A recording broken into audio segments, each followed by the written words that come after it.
Está agora aberta em Lisboa, no Palácio das Galveias, aqui no Campo Pequeno, uma exposição que de facto é impressionante.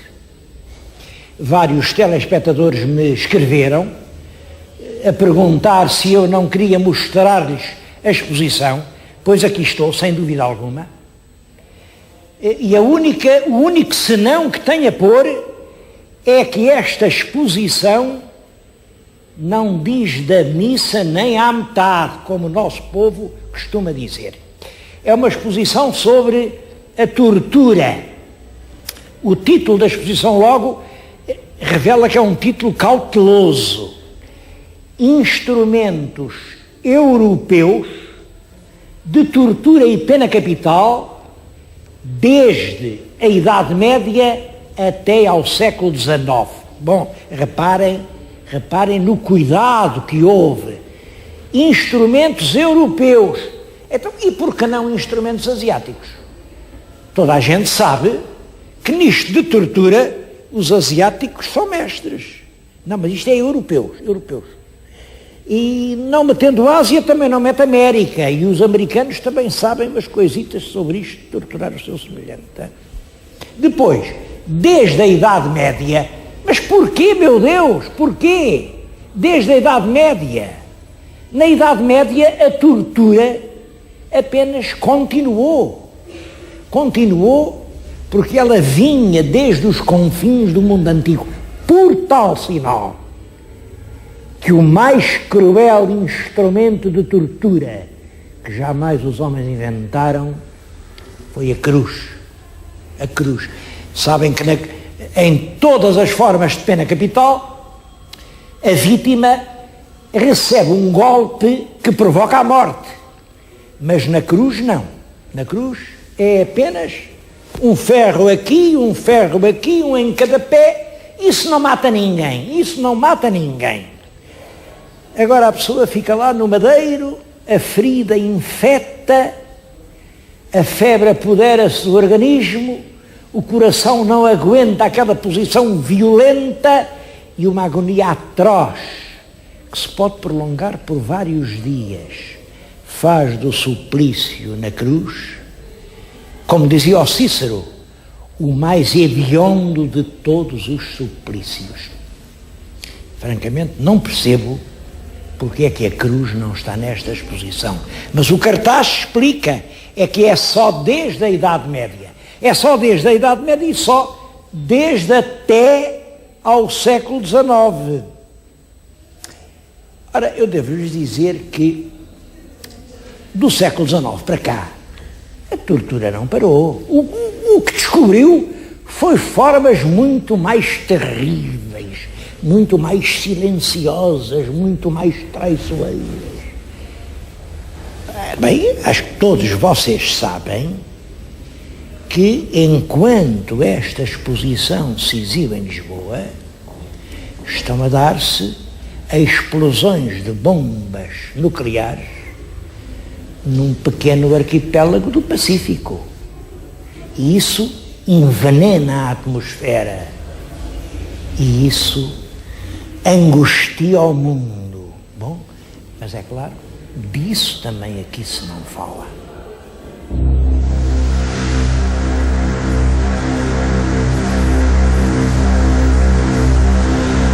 Bom, esta maneira de matar o nosso semelhante, não julguem que isso é assim uma coisa simples, porque há muitas maneiras de matar. O assassinato legal vem desde os tempos mais antigos do que eu me recordo, e foram formas legais de matar: o afogamento, o enterramento, e havia enterramentos especiais. Por exemplo, o enterramento numa pele de vaca, uma pele fresca, com vermes que comiam a pessoa.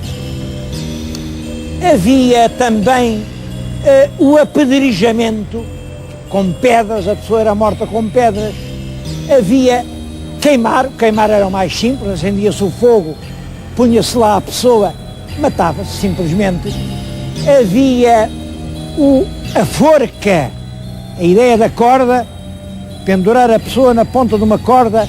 Esta é uma das formas mais antigas e tem para nós um interesse, é a forma tradicionalmente portuguesa. Havia simplesmente degolar, cortar a cabeça. Uma pessoa sem cabeça não continua viva. Havia outros processos mais complicados, por exemplo, dar a comer às feras.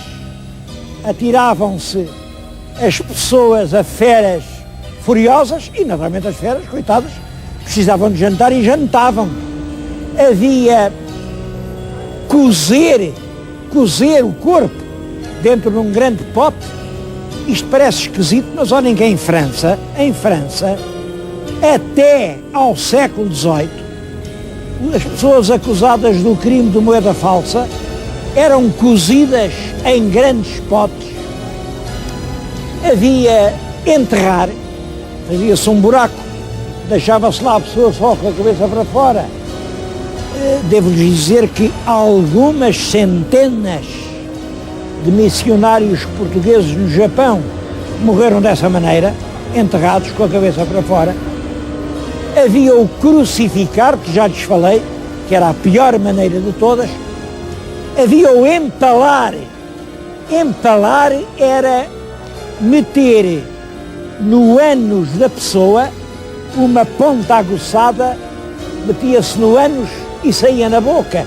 Isso ainda no século XIX, nas guerras dos Balcãs, se empalou muita gente. Havia, por exemplo, esfolar, tirar a pele, meter palha por dentro e fazer depois da pessoa um boneco de palha.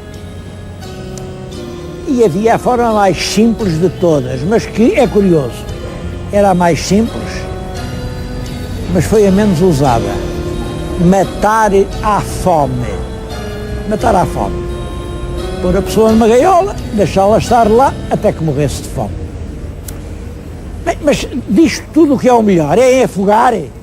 Ainda havia deitar do alto do monte, que era o chamado de espinhar. O que é melhor? Como é que vocês acham? Está aqui muito jovem à minha volta. Como é que vocês acham que é melhor para matar? É arrancar a cabeça, é dar a comer aos bichos, é meter no forno? Isto é difícil.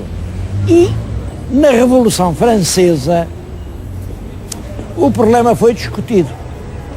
Qual é a melhor maneira de tirar a vida ao nosso semelhante? Foi discutido, um senhor deputado fez um estudo e disse: é esta, uma lâmina vertical, mete-se aqui a cabeça da vítima. Bom, estão aqui muitos estudantes, eu vou pedir um voluntário. Quem quer ser voluntário para pôr a cabeça aqui? Vem aqui um voluntário. Bom, como viram, ninguém quis ser voluntário, mas podiam ser à vontade, porque naturalmente esta lâmina está travada. Os organizadores da exposição não eram tão loucos. Eu vou largá-la, como veem, larguei-a e não cai nada. Não cai porque está travada. Quero-lhes dizer que esta lâmina já caiu. Não estou a falar-lhes de uma lâmina inocente. No nosso século, na Algéria, este ferro caiu muitas vezes. Caiu, a cabeça do réu estava aqui, a lâmina caía e quando o réu já não precisava da cabeça para nada, levantava-se isto, ele ia para a sepultura e a cabeça era escondida.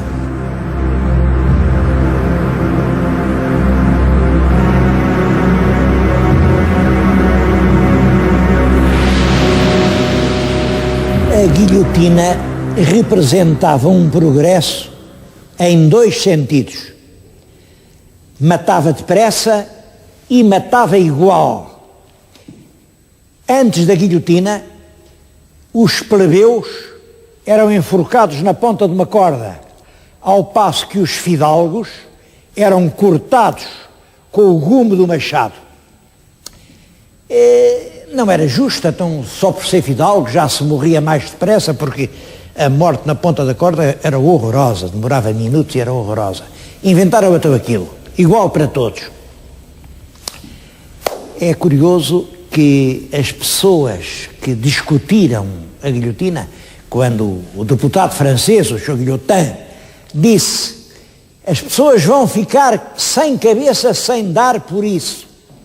E houve um grande coro de gargalhadas na Assembleia Nacional da França. Afinal de contas, muitos deles vieram a ser vítimas disso. Mas antes da guilhotina, os suplícios tinham sido muito piores. Eu estou junto de um instrumento que tem para mim o interesse de ser muito semelhante aos que funcionaram em Portugal, que é uma polé. O interrogado era suspenso neste gancho, depois ia sendo elevado, isto permitia elevar o gancho, ao passo que lhe punham aos pés pesos. Eu tenho aqui apenas um peso de 15 quilos e devo dizer que quase não posso com ele, pois o peso que os regulamentos indicavam era cerca de 50 quilos. Claro, os órgãos eram arrancados das suas cartilagens, as pessoas, mesmo quando conseguiam escapar da polé, ficavam aleijadas para todo o resto da vida. Eu tenho fortes razões para pensar que o nosso pobre Luís de Camões foi sujeito aos tratos da polé. Há muitas outras maneiras e quem vier à exposição vê aí, por exemplo, aquela cadeia de tortura. É claro, é uma reconstituição do século XIX, mas feita com base numa gravura antiga. A pessoa sentava-se ali e, é claro, tinha dores por todos os lados, até porque havia sempre uns verdugos encarregados de pôr ao rubro aquelas chapas e aqueles cravos. Houve aquela caixa com pontas que se fechava sobre o corpo da vítima. O berço do Judas, chamavam berço de Judas, no fundo era uma máquina infernal em que a pessoa já desfalecida, já exausta, era colocada sobre uma ponta que o perfurava e lacerava. Bem, há outras, está ali numa vitrine uma coisa que me dá que pensar, que é o tal cinto da castidade. Eu devo dizer que nunca acreditei assim muito no cinto da castidade, porque isto da castidade é das tais coisas.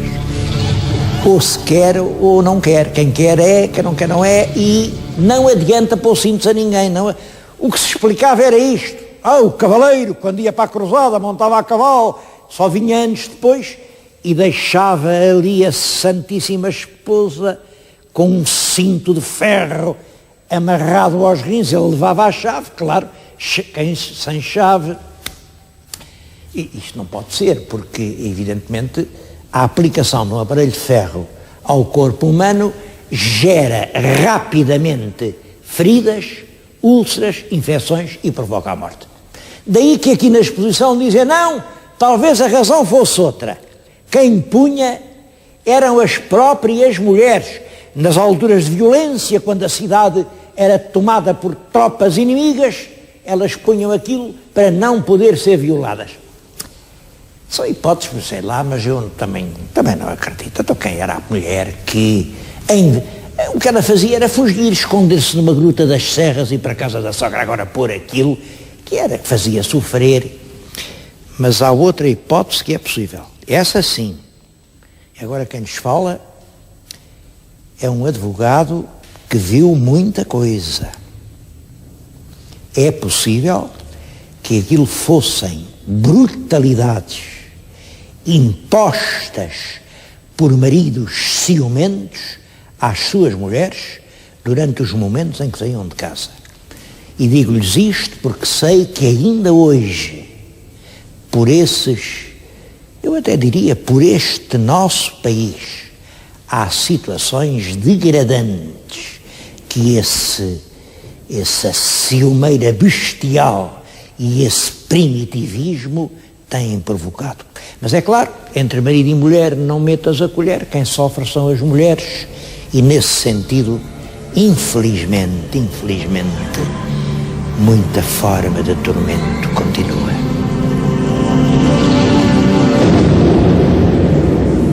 Certa vez, quando Luís de Camões estava na Índia, foi convidado lá para uma festarola de amigos, em que ia um que parece que era muito fidalgo e que tinha este nome, Lourenço Vaz Pegado. Bom, tiveram a comer, depois de comer era costume dormir a sesta, mas ali não havia camas, mas para o tal senhor Dom Lourenço tiraram as portas das janelas, puseram assim num cavalete e disseram: pronto, senhor Dom Lourenço, durma aqui a sua sesta. E aí diz que Camões teve este repente: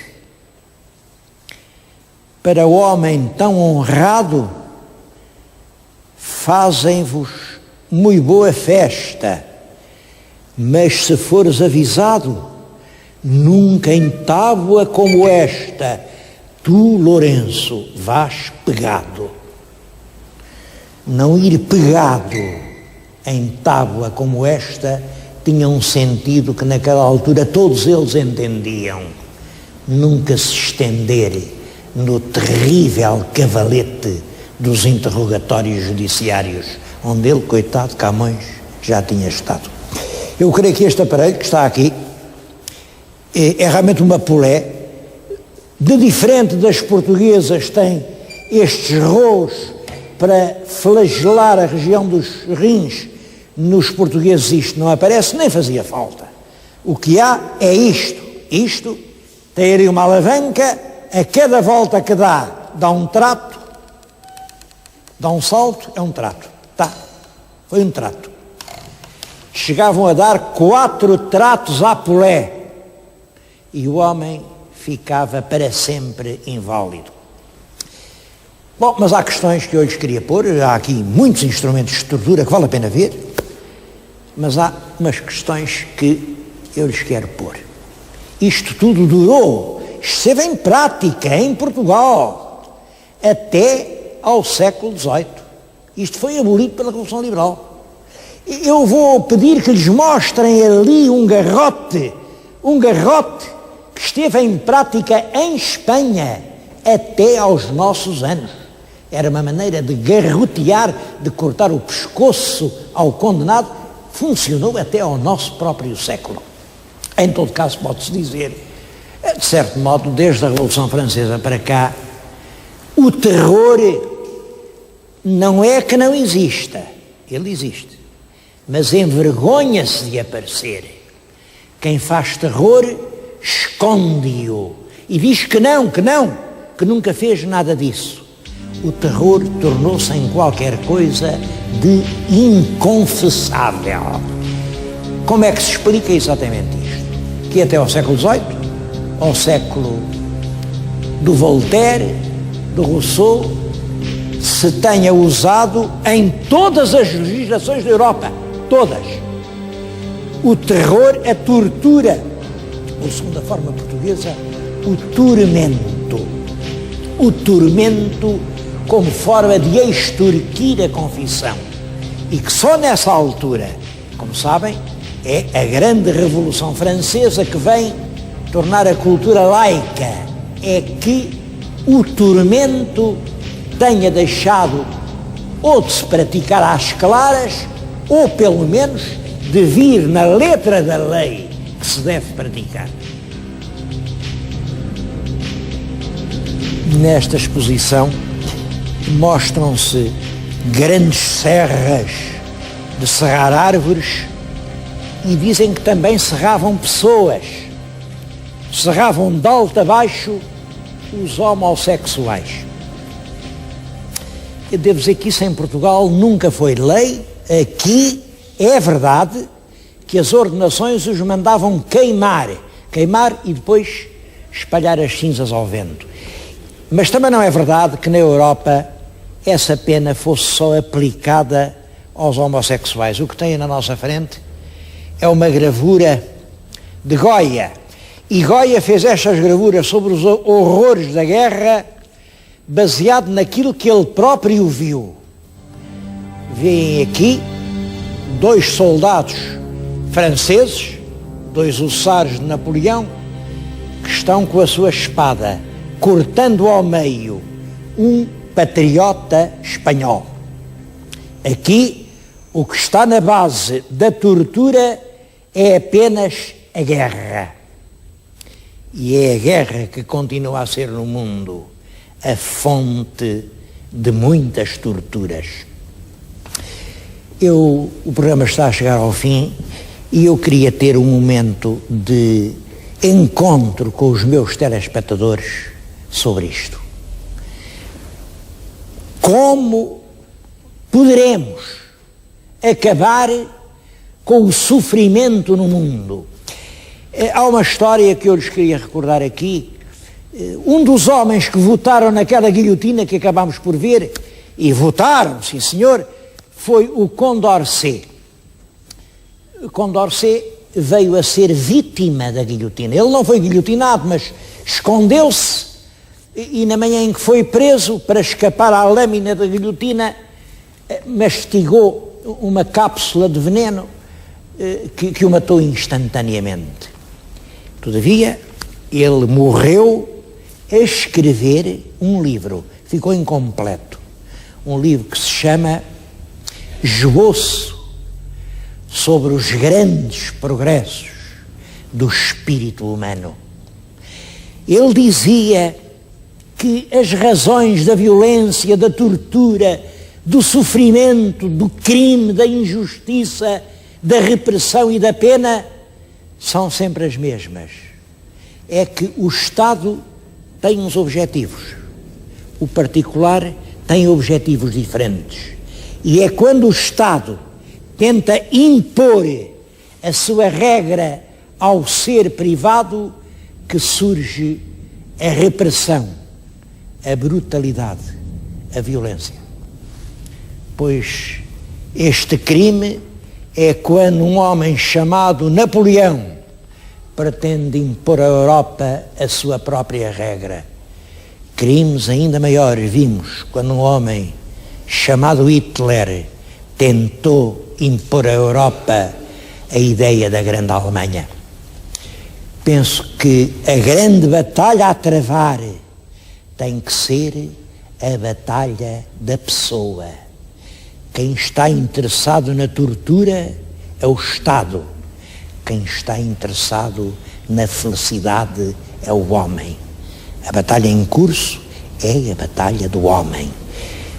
E agradeço aos promotores desta exposição que vêm mostrar torturas que hoje já não existem.